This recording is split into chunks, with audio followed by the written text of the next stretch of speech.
Hi everyone, my name is Julia, and I want to tell you about my mom. She came out of a coma not too long ago. She was in it for 6 months. It seemed endless to my dad and I.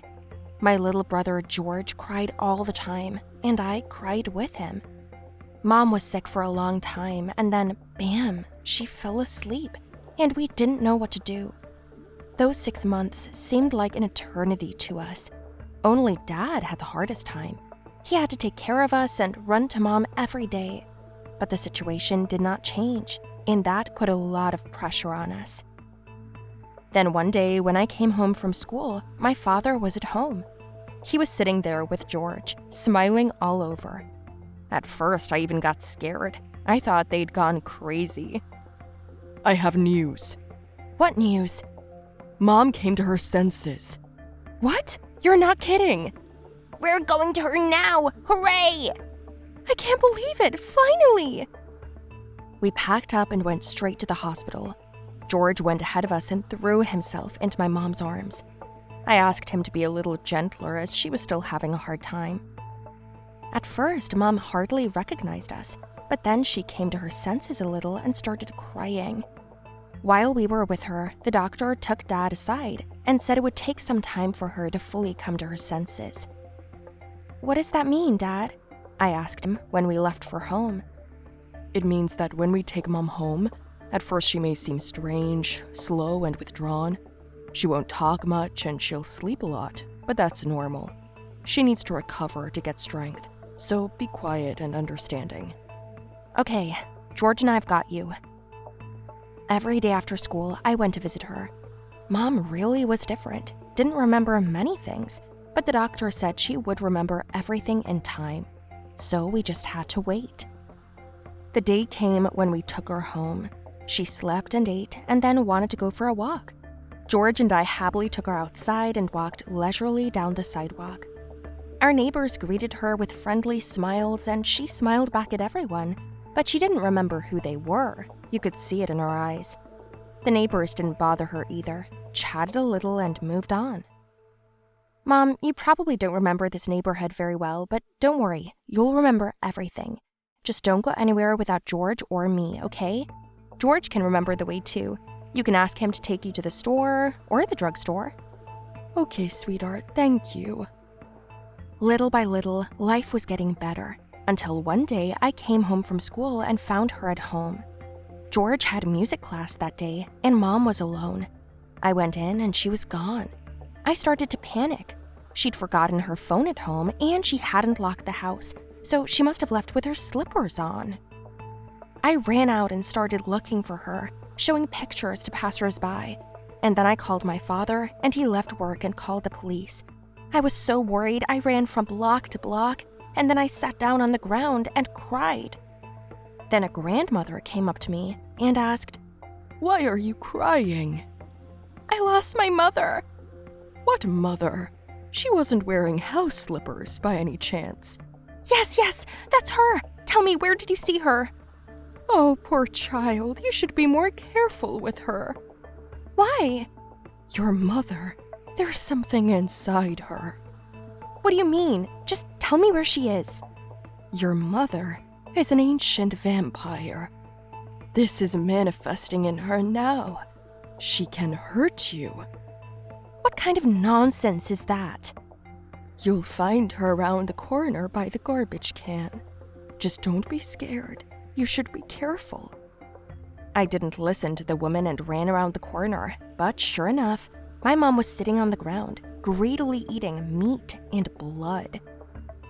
Mom, what are you doing? Huh? Oh, yuck, what is this? Mom, ew, did you eat raw meat? Yeah, apparently. I had a sudden craving for steak. I smelt it and went for it. But it's raw. Where did you get it? I don't remember. Come on, let's go home and wash up. I told my dad everything, and my dad called a doctor, who reminded us that it's normal to behave strangely at first. Your mother has recovered from a long illness. Her brain is not yet recovered. Give her time to rest, he said. At night, I had a dream about my mother catching people in the streets at night and drinking their blood. It was horrible, and I woke up in a sweat. From insomnia, I got on the internet and started digging through articles about vampires. And the more I looked, the more I got goosebumps.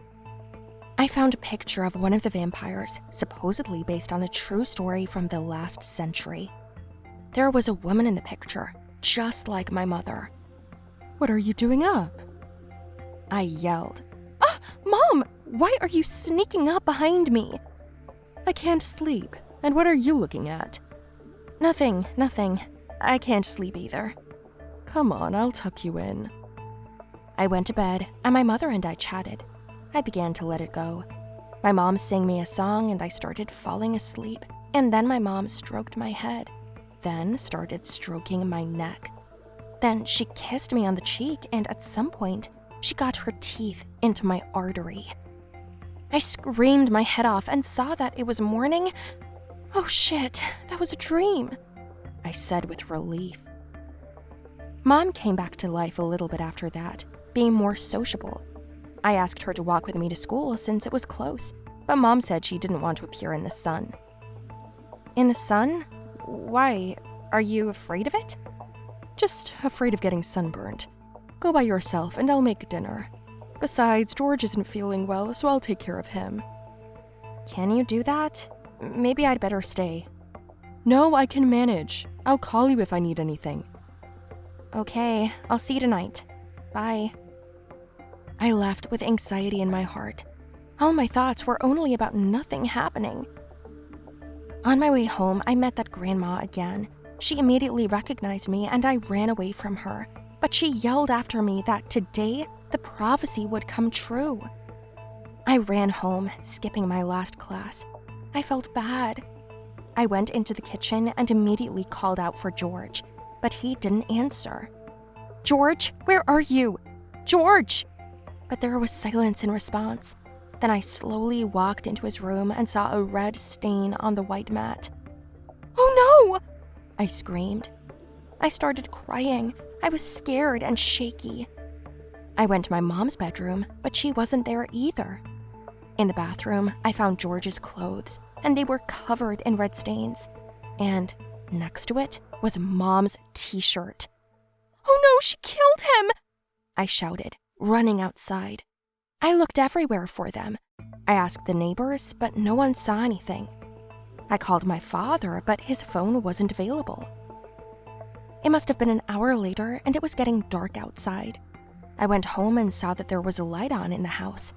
I went in, and there was my mother standing in the kitchen with a knife, wiping blood off her hands. "I know, Mom." Oh, hey, honey. What do you know? "I know everything. I know who you are, but why? Why us? Why George?" What are you talking about? I don't understand. "Is the prophecy coming true today? Where did you put George's body?" What? What's this nonsense? "Don't lie to me." Mom wiped her hands and started to walk closer and closer to me. But I had armed myself earlier, having read on the internet that vampires were afraid of garlic. I had some garlic from the local cafe and poured it into a can. When my mom got closer, I sprayed it in her face. She started screaming so hard. I knew she was a vampire. Suddenly, George came out of the bathroom and was like, "What's going on here?" What? Mom ran to rinse her eyes out, and after that was over, we sat down together and I told it like it was. Mom laughed for a long time, and then it turned out that George had spilled pomegranate juice on himself, as well as Mom's shirt and the rug in his room. And then they went to get ice cream at the store, and they gave me a bucket of my favorite. My dad came home and asked what was wrong with Mom's eyes. Yeah, allergies to the new mascara. Wow, I told you to buy normal mascara. Yes, I will. How are you? What took you so long? I ran into Grandma Lowe on the way. The local madwoman? Yeah, that's her. Wait a minute. Is she the one that walks down our street? Yeah, she's famous for her stupidity. She's been telling everybody they'll die from vampires for 10 years. Ouch. She told you that too? Yeah, sorry, Mom. Come on, it's a good thing I didn't give you a steak. What kind of a steak? It's a long story. Oh well, old Lady Lowe is obsessed with supernatural. She used to be a mystic, But then she got mad and got fired, so she's been begging on the streets ever since. Even the kids have given up on her. I feel sorry for her. I wouldn't. She tried to kill her daughter. Wow. So they took her to an asylum where she escapes every year. Nobody knows how, but she says she walks through the walls. Anyway, here's the deal. Guys, not all adults are to be trusted. Hi there, my name is Alexa. I want to tell you a story about how in life there are situations when you dig yourself a hole and get into it yourself. This law almost always works. Have you noticed? My story is a great example of this, and now you will understand everything yourself. Stay with me, watch the story till the end. Do not forget to like the video, write comments, and subscribe to our channel. My mother always loved tennis. She played it herself until she got an arm injury. And when I was born, she immediately said that she would have me play tennis. So I did. I played from a young age. First, she taught me at home, and then she handed me over to the professionals. My mother was proud of my achievements, and I think I tried really hard. I've had more tennis rackets than you can imagine over the years. They often tore or bent because of my long and frequent training. I didn't try only for the sake of my mother. I myself liked this sport, if only because it is beautiful. Don't you agree? Isn't it wonderful to watch the girls in their white uniforms hitting the ball and passing to each other? I think it's cool.